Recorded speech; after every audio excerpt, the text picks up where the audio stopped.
Hey everyone, welcome to my kitchen and another episode of Cooking with Daskalos.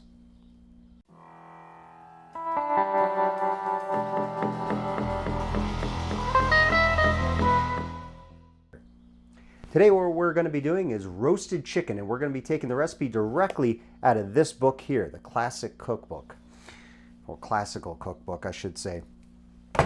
In that book they have a recipe for a boiled chicken, but we're not going to do boiled chicken. We're actually going to do a roasted chicken for two reasons. One, we have tons of textual evidence of roasted meats from the ancient Greeks, specifically the Iliad and the Odyssey. And two, I've actually never done a roasted chicken before. It's crazy. I've been cooking since my age was in the single digits, which would be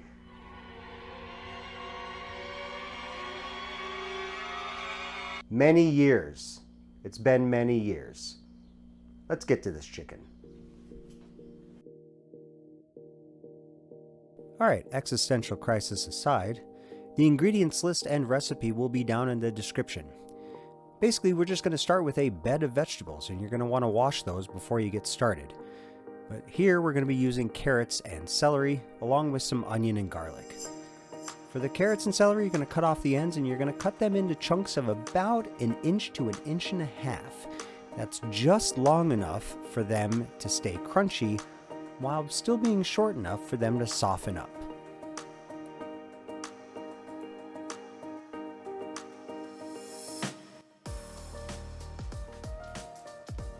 Onions, garlic, celery, carrots, chicken, all of the seasonings, all the ingredients in this recipe would have been available to the ancient Greeks, though they would have looked a little different.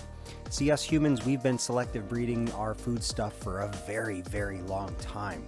So, though this is an ancient recipe, it is a little bit more modern in that respect.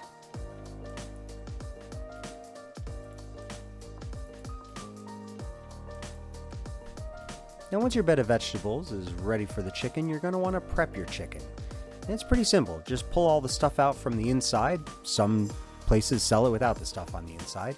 Then rinse the chicken off and pat it down dry. Now that cavity in the chicken is going to be filled with this stuff right here. I made this a few days ago, and if you want to see how I made it, well, we're going to have to go to past Daskalos. So past Daskalos, I'm going to kick this over to you. Thanks, future Daskalos. So, past Daskalos here, and we are going to be using the same cookbook for the chicken. Only this time, we are going to be using this, which is a olive relish, kind of like a tapenade. So, first thing they say to do, chop up those olives. I'll put this in the description as well.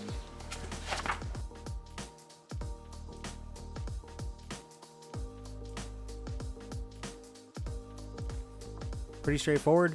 Just start chopping olives. No rhyme or reason. It doesn't have to be perfect. Matter of fact, it's even better if it's not perfect. Just start chopping them up. Make sure you got a good, nice, sharp knife. And you'll see I switch over to my cleaver at one point because my cleaver's blade is, well, it's kind of curved, so I can kind of rock it back and forth.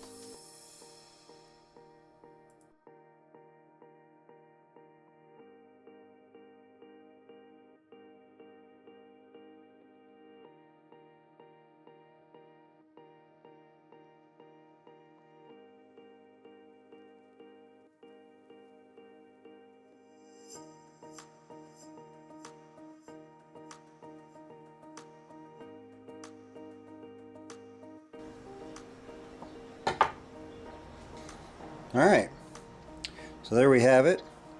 Whoop, there we go. I should probably mix that up a little bit better, right? Yeah, let's do that.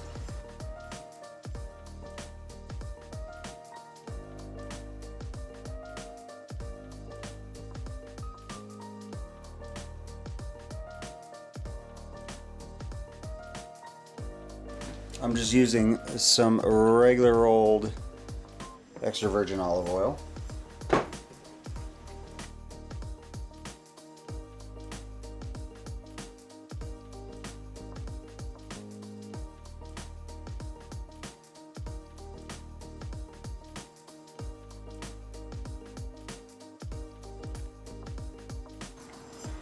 Not really fancy, just standard red wine vinegar.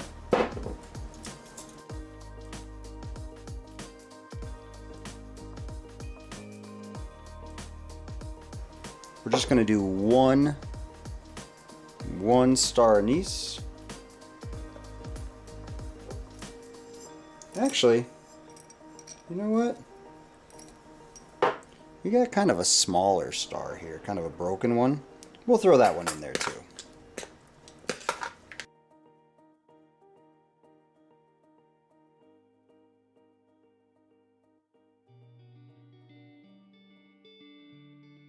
So instead of coriander, what I'm going to use is, whoops, not curry. That's not right. Not curry.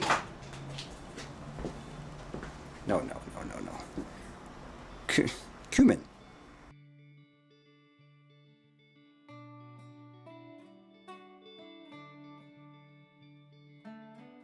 They also call for rue, but I don't have rue. So we're going to use the Fennugreek because you can use that as a substitute.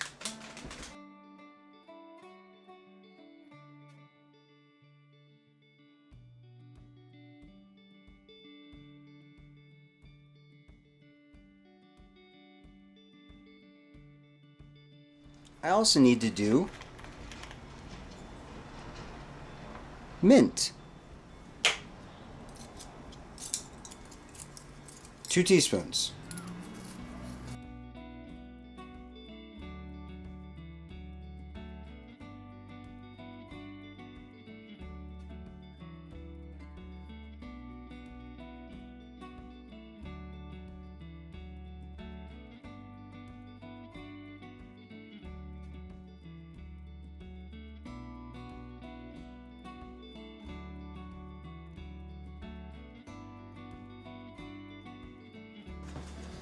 Now that is going to go in the fridge for future Tblsp.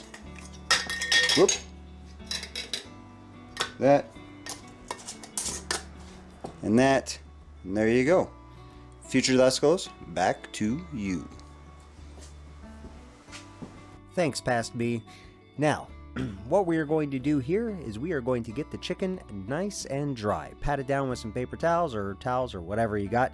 Don't get too zealous with it, but you do want to get it fairly dry. Now here's the weird part. You're going to tip this bad boy up on end, like you see me doing here, and you're going to take that olive stuff and you're just going to shove it in there. Just pack that guy full of that olive relish, as much as you can squeeze in there. Now you're going to want to salt down that chicken, and then you're going to take the wings, tuck them up underneath, squeeze the legs together, and put it on the bed of vegetables. Looking pretty good. Add a little bit more salt, and then I drizzled it a little bit more with some olive oil. Just add it to your hands and slap it on. It's okay to get a little oily here. I added a little bit of the remainder of the olive relish to the vegetables and the chicken itself, a little bit of red wine, and the final little drizzle of olive oil.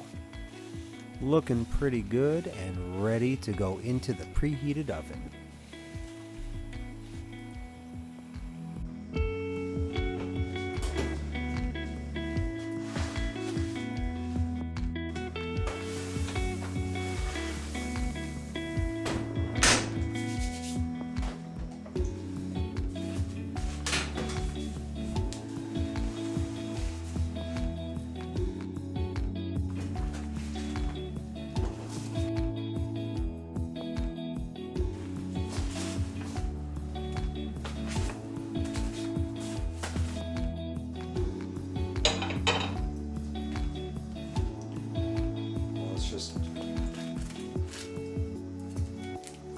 It just sort of falls apart.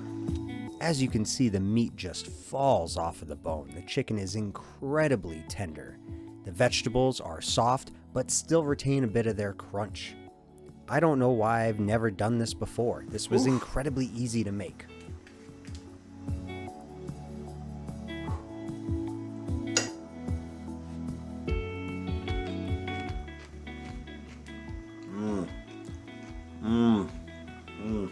The dish came out quite well. The olives drained into the chicken and the vegetables, giving them a slight tanginess.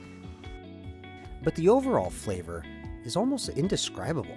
It has a definite spiced taste, but the spices are unobtrusive.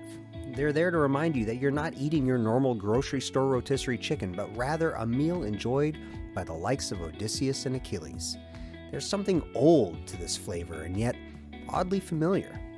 I encourage you to make this at home and eat like it's the mid-1200s, but BC that is, of course. But until then, I'll see you next time.